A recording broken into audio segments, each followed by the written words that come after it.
இந்த திருச்செந்தூருக்கு நீங்கள் புறப்பட்டு வருகின்ற பொழுதே முதல்ல வீட்டை விட்டு கிளம்பும் போதே நீங்க மனதார நினைக்க வேண்டியது குலதெய்வத்தை, அடுத்தாப்புல விநாயகப் பெருமானை. முருகனை பார்க்கறதுக்கு முன்னாடி நீங்க போக வேண்டிய இடம் எது? மூவர் சமாதி.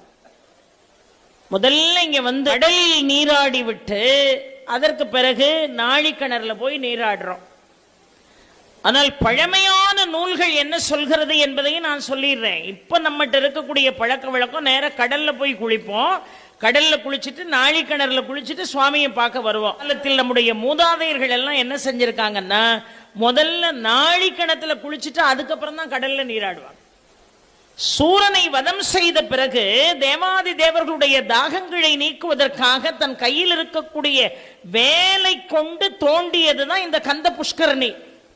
அதுல தண்ணி தேங்காய் தண்ணி மாதிரி இருக்கும். நீங்கள் முதலாவது பார்க்க வேண்டியது மூவர் சமாதி.